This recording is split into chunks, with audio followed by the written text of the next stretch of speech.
Good morning, beautiful people. It is fabulous. I mean, absolutely fabulous to be here with you all. I've had so many challenges with Facebook over the last couple of weeks or week and a half, even having my new account disabled on Friday. So I've managed to get that back up and running again. So fingers crossed, you'll be able to see me and be able to actually watch this video. So I wanted to jump in and talk about how our sensitivity can actually drive feelings of insecurity and also anxiety, and how this really impacts burnout and the adrenals, because long term this is so important to really understand. Hey Marty, great to have you on here, darling. Sending you lots of love and super big hugs this morning. And so in terms of sensitivity, when we're a super sensitive being, your nervous system is super, I don't want to use the word reactive, but responsive to your environment, to people's tonality, to other people's vagus nerve. And if you're not sure what the vagus nerve is, it's one of the largest nerves within the body. And it's really a huge part of how we actually pick up on non-verbal communication. So if somebody's acting in an agitated way, we're receiving all of that information, and quite often children actually regulate from their parents' vagus nerve. So if mum or dad is stressed, then this can really impact, and kids can feel afraid simply because mum or dad is super stressed or super nervous or super afraid themselves as well. When we're ultra sensitive, we're receiving a lot of data and a lot of information, and it can tend to tip us into a feeling of hypervigilance. And from this particular place of feeling super hypervigilant, we start to tune into the world and are kind of like, oh my gosh. And this is where the ego mind comes in and really starts to receive like a lot of information. And when we're in that hypervigilant state, we're like keenly attuned to what could hurt us and what may harm us. And what this does is this perpetuates the adrenal system. It keeps the nervous system in a fight-flight response. When we have high levels of sensitivity, we tend to be impacted more largely by other people's words, actions, and energy. And when this is the case, particularly when you've experienced perhaps quite a bit of trauma or a lot of challenges as a child. So if your parents were super stressed, like I mentioned, or there was a lot going on, and I like to identify trauma, and this is not to minimize the impact of somebody that has gone through what we would recognize in old terms of trauma being childhood abuse, sexual trauma, all of those things. This is not to minimize this at all, but it's also to give validation to those that have felt at times that they have been rejected or not loved or not valued for who they are. And I think within our human experience, you know, every single person on the planet could put their hand up in terms of they've felt like that at one point or time in their life. What I know for sure is that people that are sensitive, being empathic or feeling into or being able to really feel what other people's energy is doing, can tend to be more impacted by that. When we're a child, we don't have an analytical brain. We don't have the perception of an adult going, oh my gosh, it's just that they're having a bad day, or it's that this and this has happened, so they're really stressed. We're just receiving the data moment to moment and unconsciously making it mean something that can be quite painful to then carry that story, meaning I'm not enough, I can never get it right, I'm not perfect enough, I've got to do it better, I'm responsible for how everyone feels. That can be a huge one that empaths carry or sensitive people can carry. And then we carry that into our future life as children and into our adulthood, and we are unconsciously making meaning of everything. Every single event that you've ever experienced, you've unconsciously or consciously, if you're aware of this, made a meaning around that particular event. And like I mentioned, quite often we unconsciously make a disempowering meaning, making it mean that like I'm not enough or etc., like what I've just spoken about before. So from that place, this really can drive deep anxieties and deep fears. And the patterning, the programming can be already in place from what we've experienced as a child. So if we've had an adult or somebody where, you know, they've not understood our big emotions or things like that, and we've been maybe put in our room or you've gotten in trouble for that, then we can have acute anxiety about our emotional state. So then we tend to shut down, repress all of these things. But what's actually going on at the deeper level is the whole time underneath is your body, your unconscious state is actually, your subconscious is not feeling safe to be in the world. And this is from that unconscious programming of what occurred when we were a child as well. So please, you know, send me some hearts, or if this is really resonating for you as well, because it's really important to understand this, because unconsciously, until we become consciously aware of it, we can't change it. We're in it, and we're just, you might have a perpetuated feeling of just feeling worried and stressed and fearful, even though you kind of like, I know, like, logically that there's nothing to actually worry about at the moment, but it can be a deep gnawing feeling, particularly in the gut, like the solar plexus, that keeps us in this wide but tired state. And that's when the fight-flight system is running continually. And knowing how to actually switch your nervous system back to parasympathetic, which is, I'm safe, it's okay, I can rest, I can digest, I can relax, I can sleep, all of those things. And we literally need to retrain the nervous system to de-escalate and to be able to regulate our emotional response, because being extra sensitive means that your nervous system is almost like that of a 6-month-old baby. If you took a 6-month-old baby out for the day, you didn't feed it at appropriate times, you didn't allow it time to rest, you didn't stop it from being completely overstimulated, from being in the world too much, or being perhaps passed around to everybody, that child, we all know, if you've had children, you know that child is not going to sleep or not going to settle very well when you get that child back home. And that is because their nervous system is so overwrought, it's so overstimulated by what's going on in the world. So part of this is a huge amount of the women that I actually work with through my Thrive program are deeply sensitive people. I'm certainly very sensitive, very empathic, generally can really pick up or feel a lot of what other people are feeling. And like I mentioned before, this can be a lot of information coming in. Now, the other factor that kind of plays out with this is also through human design.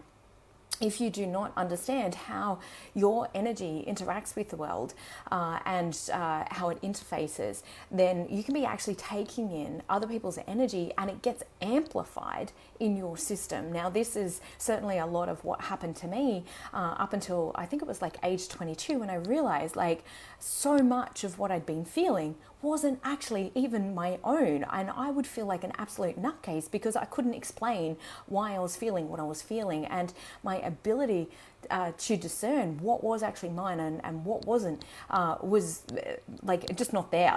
So I assumed it was all mine and then felt crazy as a result of that. But not only that, it kept my nervous system completely whirring because none of it was kind of making sense to me. And it drove a lot of insecurity, like I mentioned, and the stories that we tell ourselves about who we are or how we are, or something's wrong with me, or I need to change, or I'm not okay as I am. Like all of these things really impact and devalue our unique and very vital role that we're here to play in the universe. So we are all inherently worthy. There is nothing you need to do to prove your lovability, your value, and your uniqueness.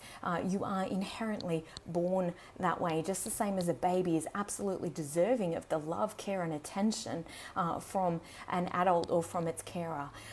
It is so challenging when we're telling these old stories. And again, a huge part of the work that I do in my Thrive program is helping the women in that program to overcome our old story. And it's certainly a lot of the work that I've needed to do, a lot of the inner work that I've needed to do, where we drag this story from the past, from our childhood, and continue to reinforce that story.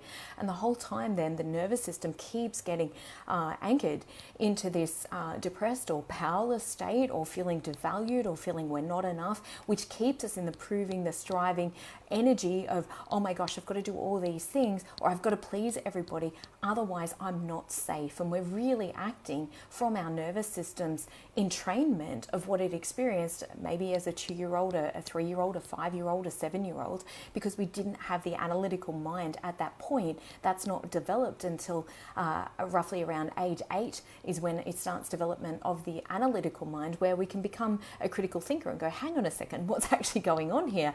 And is this actually a truth? But by then, we're deeply anchored into generally the past story that has been projected upon us through our parents' past history, through their own shaming of what they've experienced with their parents, of the things they were shamed for, and then that gets projected upon. But being extra sensitive means it lands super deep within our psyche. We feel things so much deeper than what, I don't want to say like normal people or anything like that, because what is normal at the end of the day, but from the average person, it can really impact and land even deeper. So that is why it's so much more important, if you are sensitive, to really challenge the stories from the past of what you've told about yourself. And if it is disempowering, meaning, you're constantly feeling that you're not enough, or you're not lovable, or, there's something wrong with you, or it's always your fault, or any of those stories. And I can tell you, like, I've worked through so many of those stories for myself. When we start to change the story, then your nervous system is not constantly in that fight, flight, hypervigilant state, and then healing can really start to occur from this position as well.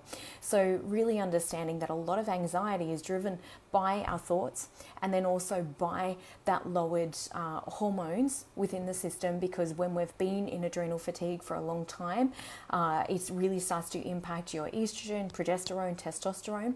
When all of those get lowered, when we have very low hormones, not only does it affect the fatigue within the body that you feel, like meaning you get up and go, basically got up and left, but also your hormones can leave you feeling very, like when our hormones are very low, this is why we experience generally for women the last week in their cycle, coming up to their first day of their bleed, is, they'll experience a lot of teariness or rage or sadness or any of those things, because the hormones are dropping very, very quickly. And it's even more exacerbated within adrenal fatigue or adrenal burnout, because there is one main hormone which has the option to get converted into cortisol or into progesterone, and if or estrogen, testosterone, depending on whether we're female or male, but all that particular hormone gets shuttled into cortisol, because if you're constantly in this hypervigilant state, then the body's needing more and more cortisol to get by, and cortisol drives inflammation within the body, which then exacerbates a lot of other further issues in the body, in chronic disease, fibromyalgia, cancer, osteoporosis, diabetes. Like, there's so many other bigger diseases that come forth from a result of being in long-term inflammation, and we're really looking to reduce that, because again, then the body is not feeling safe when it's within an inflamed state. And so all of these things are really what I cover within the Thrive program of, really looking at our mental thoughts, healing ourselves mentally, emotionally, physically, and spiritually, that connection to self, and dropping back into the heart center, because that's the other challenge that comes up. Being an extra sensitive person, you may be very, very heart-based, but if you're continually getting activated by reactivity and, feeling very, very impacted by people and the environment around you, then it will keep you within the wounded ego mind, which is when we live from our head, and it is, we're in a place of lack, fear, and scarcity, which exacerbates the whole adrenal issue as well, and keeps perpetuating the burnout. So this is why healing those 4 areas is so, so, so critically important as well. So I hope that's been really informative for you. What to do from here, if you do notice this, please reach out, send me a PM. Let's jump on a call and just see what's actually going on for you.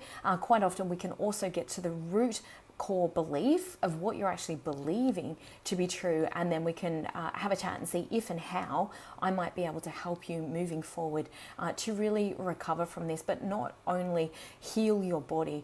The more important thing is actually healing your relationship with yourself and coming back to a place where you know full-heartedly, without a doubt, without a question, that you are lovable, valuable, and you have a very unique role to play upon, the tapestry of humanity, and particularly in this very, very transformative time that we're currently living through in the evolution of humanity and consciousness as well. And every single time that we're raising our level of consciousness, raising our level of awareness, you're allowing more energy to flow through your physical body, which also helps with the physical healing of it.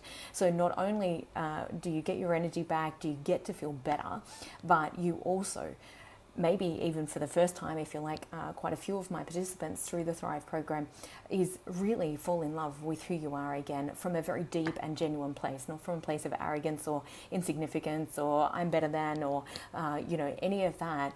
It really is just that deep connection with yourself and knowing and trusting in your own worthiness and in your own lovability. And I think, for a lot of people, that is the biggest factor with all of this that, really impacts their life the most. Because when we love ourselves, when we love who we are, when we value who we are, we're no longer willing to tolerate situations and circumstances that perhaps have really been impacting our health, well-being, or even our sense of lovability and value as well. So getting to set yourself free from that particular place is absolutely life-changing. Certainly it has been for myself, and it has been for many, many, many of my clients as well. So if that's you, please reach out, send me a PM. I would love to speak with you. I am almost fully booked this week. I still have a couple of times left available on Thursday. But otherwise we can get you in early next week and have a chat and really help to make sure that 2022 is the most amazing year for you, and how you can overcome burnout, even if you're a sensitive and an empath as well. It's so important to have these skills and to know how to shift and change these things. Lots of love to you all. Have an amazing rest of your day. Bye for now.